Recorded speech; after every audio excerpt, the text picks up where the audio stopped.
Hello, water bearers. Um,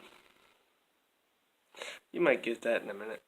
I would like to present you with a new parable. One of two gardeners.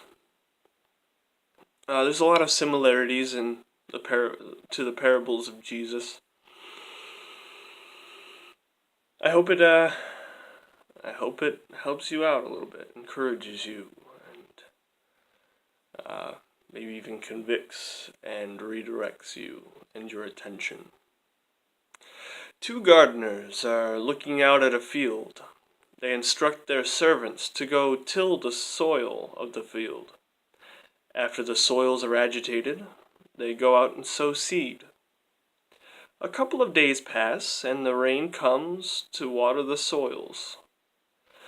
One gardener takes time to fill barrels with water, while the wells are full and the ground is saturated. The other says there is no need to worry because the rain is sufficient. The seeds began to grow, and before they could bear fruit, there was a drought throughout the land. The foolish and slothful gardener pleaded with the wise and diligent gardener for some water to maintain his fields. But the wise gardener told him plainly, "If you would have filled your barrels when there was plenty, you would have been prepared for the drought. I have sufficient water for my fields, but there is no sign of rain to come." The foolish gardener wept, as his fields turned to chaff. At the end of the drought, the water of the wise gardener was gone, and his fields produced in abundance. As the rain came, the foolish gardener's crop was no longer salvageable. He cursed the ground and God. The waters flooded over the dry soil and flooded the foundation of his home. His whole family suffered, and as his house crumbled, and they were left without a hope. But the well-saturated soil of the wise gardener allowed the water to penetrate the soils to produce a greater abundance, and his house was saved. All who have ears, let them hear. If you're in a time of abundance, don't let that lead to sloth. Read the Word. Fill up on the waters of the living water, Christ. Share in your communities with love and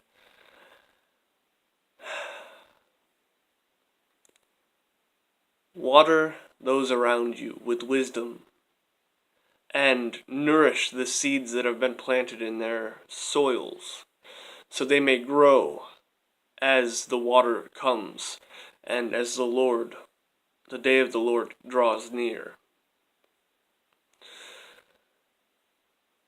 The house of the wicked will perish.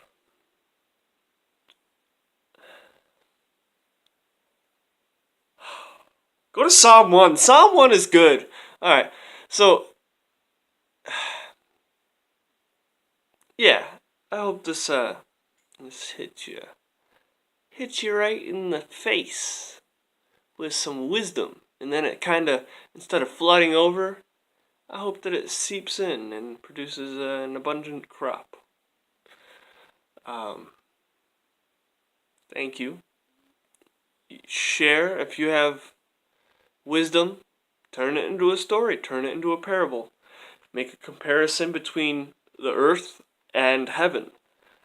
Christ is the perfect example. He said that we will do much greater things than the ones that he has. I don't have it figured out. I'm working on it. Oh, hello. But hopefully my barrels will be full, and I will have fruit to produce for you guys. Thank you. With much love, see you later.